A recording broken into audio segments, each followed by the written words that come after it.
So you've got 10 years until you're going to retire. You can see the date. You're in your 50s maybe, and you're thinking, hey, I want to be able to retire in 10 years.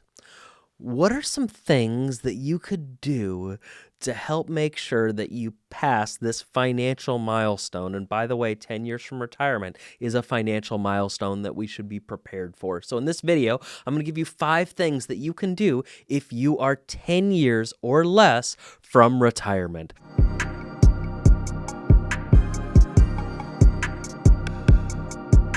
So here's the first thing, and I would say the most important thing, if you're 10 years out from retirement, the first thing is look over any big ticket items or expenses or debts that you still have or big ticket goals that you have in the future. Just look at them, think about that debt, that goal, and ask the question, is this on my way to retirement? Is this going to help me? Is this going to hurt me? Am I in a spot where I can pursue this? We've got to make some real, potentially hard decisions about our finances, especially if we've got 10 years left. I know a lot of people they're getting closer to retirement, and let's face it, these 10 years before you retire, for most people, they're their most lucrative years. You're making more money than you've ever made. Not only that, kids don't live in the house. You've got less expenses. Your house might even be paid off at this point. I don't know. So you're looking at the future saying, man, I've got more money than I've ever had. I'm still saving my X percentage, whatever you decided earlier. And some people just start coasting when they get close to retirement financially, and they could potentially make some big mistakes. They'll look at their income and think about cash flow, not about savings. So they'll end up financing a big RV, or they take some huge luxurious vacations because they feel like they can, and they may well be able to. They see the Joneses that they're trying to keep up with, and they make some maybe not the best financial decisions, specifically debts. I'll see a lot of people in this 10 years away driving really nice cars, but not having nearly enough in their retirement. So I would look at big ticket items, look at your debts, and ask the question, is this a goal that's attainable? And is this something that's helping me get to retirement or hurting me? So ask that question. And those are some tough discussions, but we need to have them, especially if we're 10 years out from retirement. The second thing that we should be doing is looking at our assets and investments. So we've thought about our debts, our big ticket items. Now let's look at our assets. The money we've been saving in our retirement accounts at work, the money we've been stacking away in a Roth IRA or traditional IRA. Look at those accounts and look at not just the accounts, but the things in it, the thing it's invested in, and ask the question, is this matching my risk tolerance? Is this matching the time horizon? I need this money to last a long time, and I got 10 years. Is this going to do it? So look at the risk tolerance, the time horizon, look at the fees in those accounts, know what's happening with your money. The first one is look at big ticket items, look at debts, be aware of those things. The second is balance our portfolio to match what we need it to do. The third is kind of tied to the second of balancing your portfolio, but I would tell you the third is diversify your portfolio. You shouldn't have everything in one asset class, especially if we're 10 years away from retirement. What happens if that one asset class goes downhill? A lot of people, especially at this point, may have a lot of money in real estate.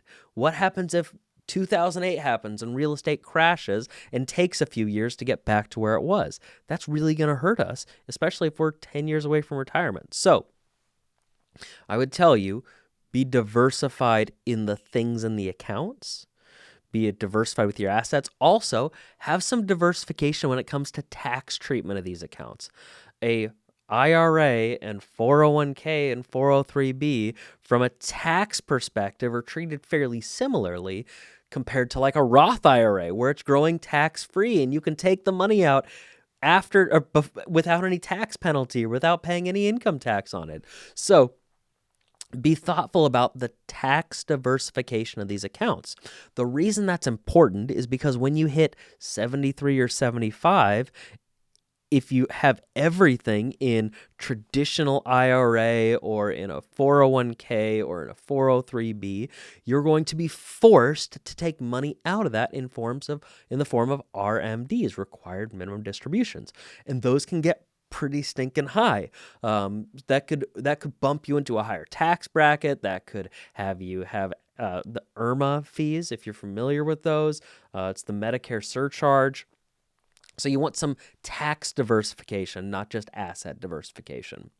The fourth thing that you're going to want to do, so first we've looked at our big ticket items and our debts, then we've rebalanced our portfolio to match our risk and match our needs, then we've diversified the portfolio, we've got diversification of tax treatment, diversification of assets.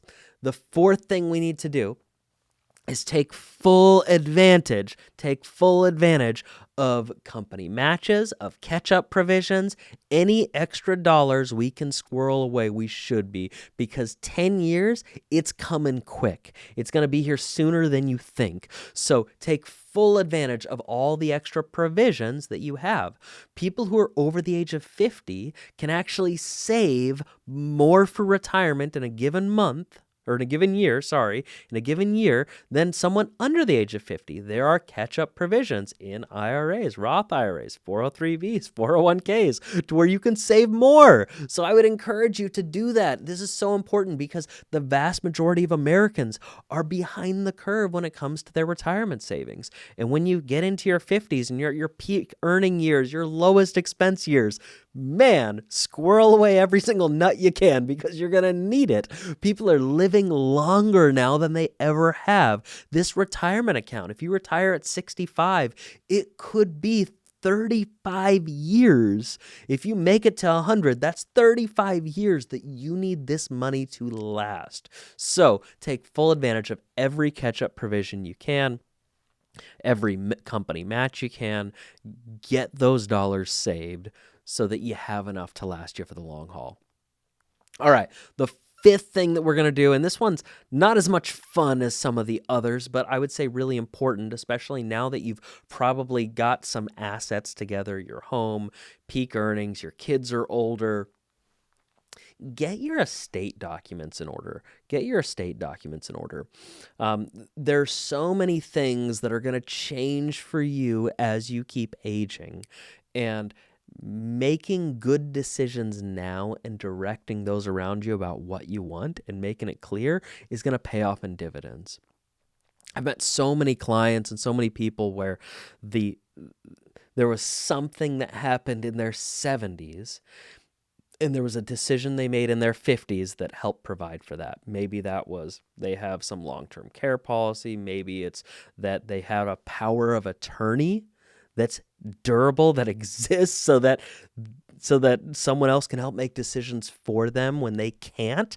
We see that more often than we'd like to admit. So I would tell you, get your estate documents and all that stuff in order.